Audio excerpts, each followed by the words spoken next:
Hello Braille class. Today in English we are going to be writing a poem all about the Great Fire of London. So in today's lesson we are going to be learning to write an acrostic poem. We're going to be able to understand what an acrostic poem is, and we're going to be able to identify one. We're going to be able to create a mind map about all the things that remind us of the Great Fire of London, and then we're going to be able to create from those ideas a fantastic acrostic poem. So what is an acrostic poem? You might have never heard of an acrostic poem before, so let's find out.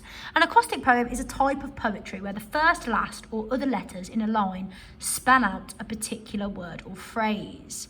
The most common and simple form of an acrostic poem is where the first letters of each line spell out the word or phrase linked to the topic. I'm going to show you some examples. So usually the first letter of each line is capitalised when writing an acrostic poem.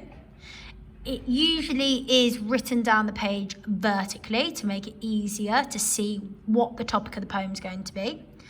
They're easy to write because they don't need to rhyme, but you could add rhyme if you wanted to. Each line in an acrostic poem could be as short or as long as you want it to be. You could use single words, you could use full sentences, or you could even use phrases for your acrostic poem. So here's some examples. You can see here, ice cream. We've got I-C-E. C-R-E-A-M. So it spells vertically ice cream. You can see each of those first letters is capitalised. And the poem says, I love every flavour, cookies and cream, English toffee, chocolate chip, rocky road, even strawberry and almond fudge. So all of the lines link to that topic of ice cream. So in that poem, it's all about the flavours, the chocolate chip, the English toffee, and then the how delicious it is at the end. Then we've got this one. Can you see what this one's spelling out? S-C-H-O-O-L, school. So it says super, cool, happy, on time, outdoor play, learning. So you can see on this one, we've got words and we've got a few phrases. On this one, we had words and phrases. And then this one down here is a little bit longer. So this one spells out homework. Hard to do and sometimes overwhelming. My teacher gives us homework every single day. Writing for hours or reading for hours. Kids need a break. I think that's very true. Kids do need a break. So we are going to be creating a spider diagram or a mind map. All about the Great Fire of London. So this is the topic that we've been having a look at over the last few weeks, and last half term we had a look at the history of the Great Fire of London.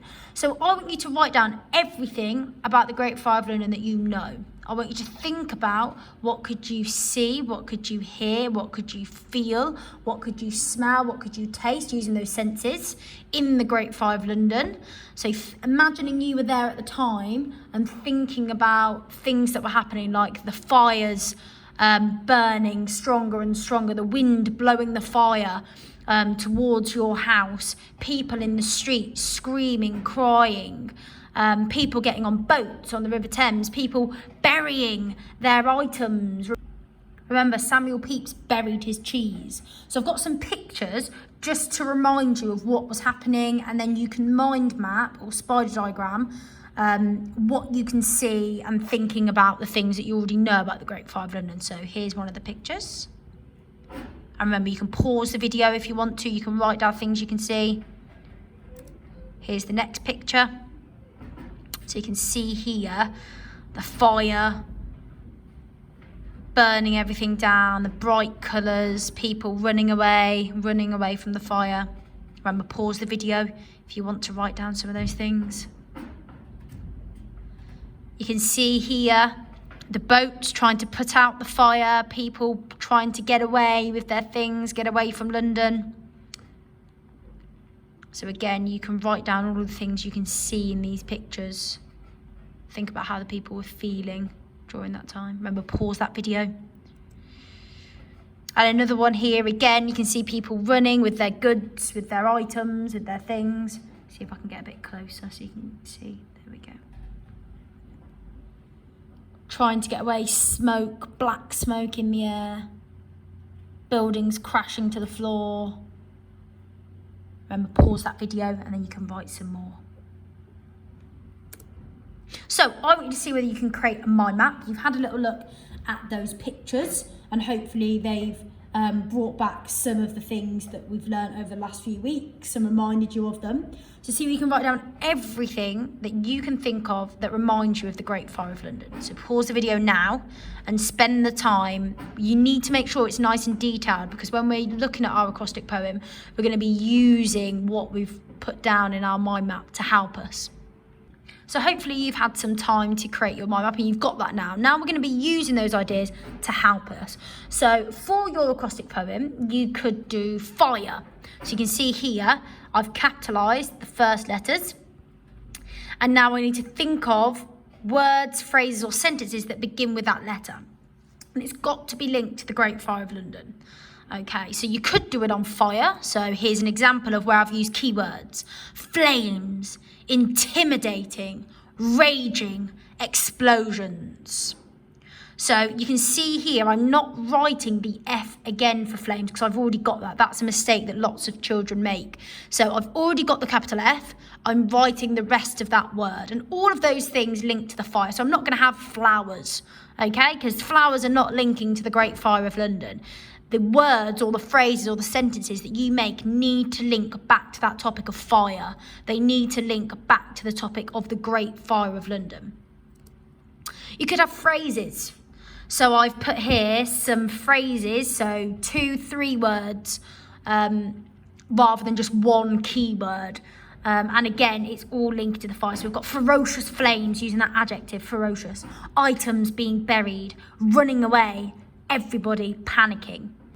And just like before, the keywords linked to the Great Fire of London, these phrases now do. We know that the flames were ferocious. We know that people tried to bury their items, their goods. We know from the pictures that people were running away from the fire. And we know that everybody was panicking in the street. So this is the most challenging level for the acrostic poem. So for this one, I've used sentences and I've also added a rhyme in there. You don't have to add a rhyme if you don't want to. It's just as I was writing this poem, it sounded really good and I liked the rhyme within it. So I've got ferocious flames flickering all around. So from before, where I had the phrase ferocious flames, I'm adding extra detail. Where are they flickering? Well, they're flickering all around. Important items being buried underground. So where are they being buried? They're being buried under the ground. Raging red fire jumping from house to house. So I've used 2 adjectives there, a bit of alliteration. So raging and red, both starting with that R. And I've said what that fire is doing. Well, it's jumping from house to house. Everybody panicking, even a tiny mouse. So the words around and underground rhyme, and the words house and mouse rhyme. So you might decide to do your acrostic poem using fire. You might extend it. So let me move my camera back a little bit. You might have a larger one. That's the Great Fire. You might even make it even larger, the Great Fire of London.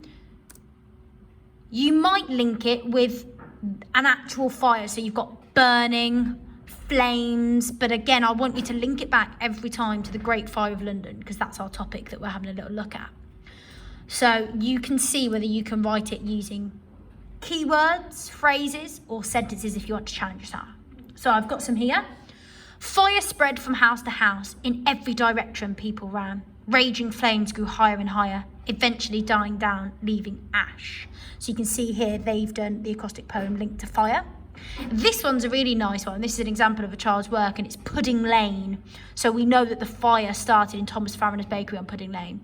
So they've put puffs of smoke, utter chaos, deadly flames, destroy homes. In a bakery it started, nasty, Great Fire of London. London's burning, a place in history, never forgetting the event of the 2nd of September 1666. So see whether you can use one of the topics, whether it's fire, the Great Fire of London, Pudding Lane, burning, flames, and see whether you can write your own acrostic poem.